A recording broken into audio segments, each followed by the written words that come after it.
Hi everyone. This week we will talk about sources of international law, and we will begin with studying treaties and custom. Then next week we will continue with general principles of law and then move on to subsidiary sources and study judicial decisions, writings of publicists, resolutions and decisions of international organizations, as well as soft law. A common classification of sources of law is to distinguish them as formal and material sources. Formal sources refer to legal procedures and methods for the creation of rules of general application which are legally binding on the addressees.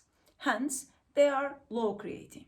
Whereas material sources are not concerned with the formal act of law creation. They provide evidence of the existence of rules which, when proved, have the status of legally binding rules of general application. Hence, they are law identifying.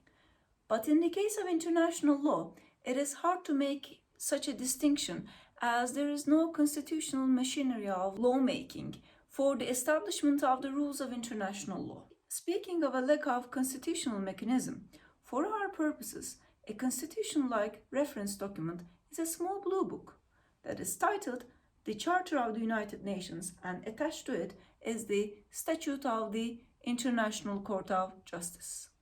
So a traditional starting point to discuss sources of international law is Article 38 of the Statute of the ICJ, which enlists as sources international convention, international custom, general principles of law, and as subsidiary means judicial decisions and the teachings of highly qualified publicists of various nations.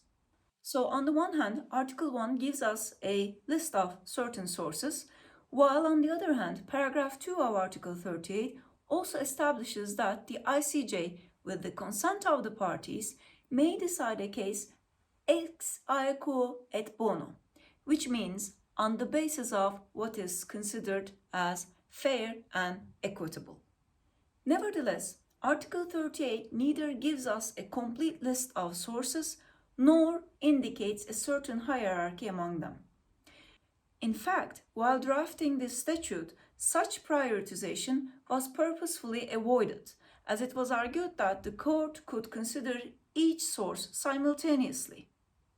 So the only differentiation that is made is with reference to the subsidiary sources, to which we can add resolutions and decisions of international organizations as well as soft law. The only clear-cut prioritization is that Jus cogens norms come first. We will talk more about this when we are looking at the relationship between custom and treaty. So, let's start with international conventions. International conventions or international treaties are the only way states can create international law consciously. A treaty is in essence a bargain between legal equals, and it may cover any aspect of international relations. Treaties are the means by which states can create certain and specific obligations. We can simply classify treaties in two groups. First, according to the number of its parties, as bilateral or multilateral, and second, as contract-making and law-making treaties. In this vein, our focus will be multilateral treaties which are of law-making character.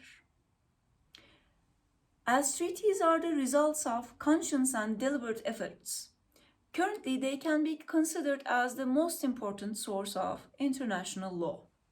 Treaties are voluntary, and thus no state can be forced into being bound by a treaty without its consent. An exception to this is a treaty codifying existing customary law. This is an exception that we will cover in more detail in the second semester when studying the law of treaties. But for the meanwhile, just keep that as a rule in mind. Once a state consents to be bound by a treaty, it is bound by the terms of the treaty towards all parties of the treaty, which reminds us of the fundamental principle of pacta sunt servanda. Furthermore, many multilateral treaties are a mixture of codification of current customary law and progressive development of law. So they can create new law to regulate the future conduct of states if it is the intention of the state parties. While some treaties codify customary law, making it part of written law, some can result in creating new rules of customary law. If this happens, non-state parties to the treaty will be bound by the new customary law. Now, let's have a look at international custom. Custom refers to the rules of acceptable behavior in any society that has developed at an early stage. This applies to the international law as well. Customary international law has evolved from state practice or customs of states. With increased contact between states, certain norms of behavior crystallized into the rules of customary international law. In general terms, custom in international law is a practice followed by those concerned because they legally feel obliged to do so. In this regard, we can talk about two elements of customary law. The first is the material element, which refers to state practice, and the second is the psychological element, which is referred to as opinio juris sive necessitatis, or in short, opinio juris. Let's have a look at the material elements. We can speak of four main components. The first is the existence of the practice and its evidence. The second is the consistency of practice. The third is the generality or extent of state practice. And the fourth and final component is the duration of practice. In order to understand the material element, we need to look at each of these components. And the first is the existence of the practice. Hence, we need evidence of it in order to be able to speak of the existence of a customary rule of international law. State practice includes, but is not limited to, acts and omissions, which means that is what states do or choose not to do. It also includes statements made concerning specific situations or disputes, statements of legal principles made in the abstract, meaning, for instance, regarding the draft resolution in one of the organs of the United Nations, such as the General Assembly or the Security Council. And we can talk about national legislation and diplomatic correspondence, etc. Practically, documentary records of practice give us the evidence to prove the existence of state practice. Our second component is consistency, which refers to the existence of a constant and uniform practice. The consistency of a practice can tell us of the states engaging in the practice in question in a like manner, and thus demonstrate conformity. If there are differing practices, we cannot talk about uniformity. As for changing an existing customary law, country state practice needs to be developed.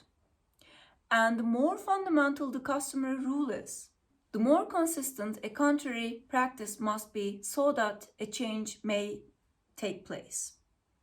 In this regard, unlawful practice cannot be excused by arguing that it was intended merely to change or clarify existing customary law. The third component is generality, in other words, the extent of state practice. Different than a local or regional custom, which is binding only for a number of states, for a universal rule of customary law to develop, the practice must be fairly general. Thus, the question is, how many states must be involved in a practice, in a particular practice, before it can be accepted as custom? The answer is not a universal practice. Rather than the exact number of states, what is more determining is the behavior or the attitude of those states whose interests are actually affected. For instance, in the case of the international law of the sea, what would determine a practice as custom would be based on the practices of coastal states rather than landlocked states. And in this regard, those states whose interests are directly affected would contribute to the development of customary law. Nevertheless, when it is adopted, it becomes binding for all states, whether coastal or non-coastal. So, Moving on from this point, an important exception to note is the status of the persistent objector.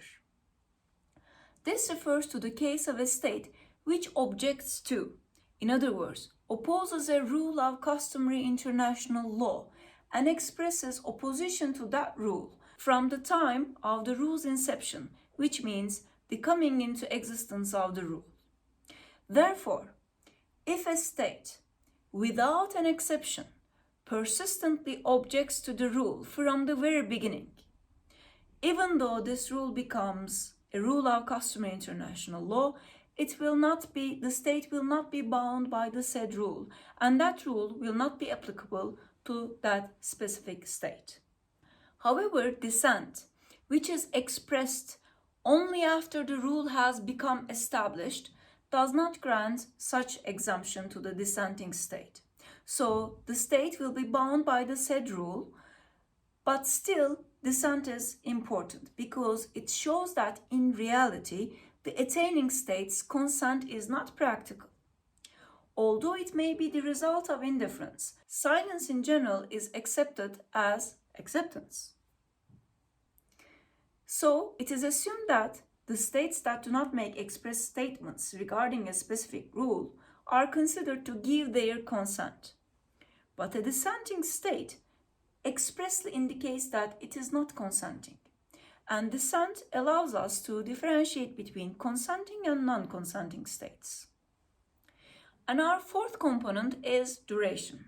The ICJ itself does not provide clear guidelines for the time required for a practice that is consistent and general to evolve or mature into customary law. So there is no golden rule of duration, and there is no specific requirement that the practice should be engaged since time immemorial, which means that something is way back in the past that we have no memory of. In other words, time out of mind. The length of time required for a practice to mature into customary international law will depend upon other factors, specifically related to the concerned rule. For instance, while it would probably take less time for the establishment of a new rule on a matter wherein no previously established rule exists, it would take longer to change or replace an existing customary rule. And if we are talking about a jus cogens norm, it will be much harder to amend or change it unless there is a drastic change in given circumstances in the international system. In rare circumstances, what we call instant custom, where a single act, without subsequent repetition, comes into existence as custom. In other words, instant custom refers to spontaneous activity practiced by a large number of states, responding to particular circumstances. So, while instant custom is a possibility, it would require very strong evidence that states accept the new practice as legally binding. So, in order to talk about the formation of state practice into customary law, it is not enough to have a general, uniform, and consistent practice. In other words, the fulfillment of the material element alone is not enough for the formation of customary law. Therefore, we need also the psychological element. In other words, opinio juris. On a daily basis, states engage in activities which are not required of them legally. Therefore, speaking of customary law, we need to distinguish the rules which are regarded by states as legally binding upon them. This is why opinio juris was introduced as a legal formula in an attempt to distinguish legal rules from mere usage or habit. Then what does this mean? State practice must be accompanied by the belief that the practice is obligatory rather than merely convenient or habitual. This belief in the obligatory nature of the practice is called opinio juris sive necessitatis. Nevertheless, a fundamental problem with opinio juris is to prove its existence. So the question is, how can we establish a state's conviction? The answer of this question lies in the fact that establishing the state's acceptance, recognition, or acquiescence as to the binding character of the rule in question. Such proof lies in the state's reliance upon the custom, which means that not only the state abides by this, but also expects the others to abide by it. In general terms, we can find the proof of such belief in the statements of states or in their diplomatic correspondence, for instance. All in all, opinio juris and state practice are complementary in terms of the formation of international custom. Having said this, an important question to ask is it possible to change international customary law? And the answer is yes. Then, how does international customary law change? In order for a new customary law to replace an existing one, first of all, there must be sufficient state practice, contrary to the existing rule. And this practice must be supported by opinio juris.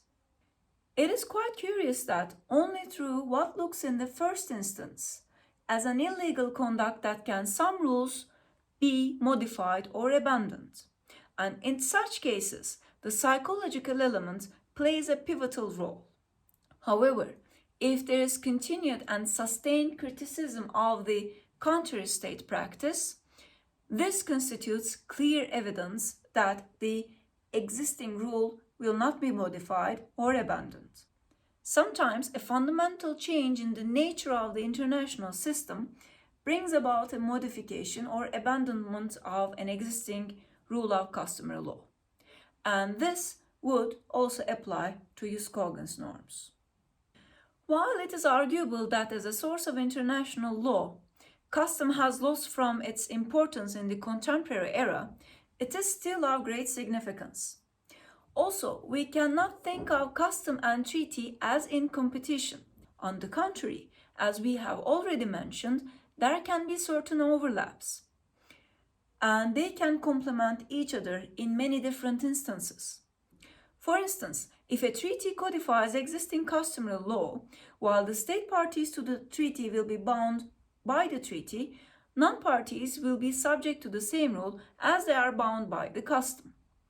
In case a customary law and treaty law stipulate the same or similar obligation, a state party to the treaty will be bound both by the custom and the treaty. In a case where custom and treaty conflict, if the treaty is later than the custom, the treaty will prevail for the state parties, and the parties to the treaty will be governed by the terms of the treaty, while non-parties will be governed by the custom. In case where contrary customary law has developed after the adoption of a treaty, there remains a question mark. Although we may assume that custom will prevail over the treaty automatically, one view is that since treaties are conscious acts, after the emergence of the custom, if the treaty is not modified or abandoned by the state parties, then the treaty will continue to govern the relations between the state parties. This is why the ICJ, in case of a conflict, would attempt to interpret the treaty as complementary to the new custom as to the extent possible. In terms of the sources of international law, a clear hierarchy exists in the case of jus cogens norms. As these are fundamental rules of customary international law that cannot be changed by treaty and from which no derogation is possible, any treaty provision that conflicts with the jus cogens norm would be considered as void, regardless of when the treaty was adopted, meaning before or after the jus cogens norm. So, as a basic principle, the rule is that a treaty must not contradict the obligation or norm which has attained the status of jus cogens. I'll put a full stop at this point, and next week we will continue with general principles of law. Until then, please remember to make your revisions and stay well. See you in the live session.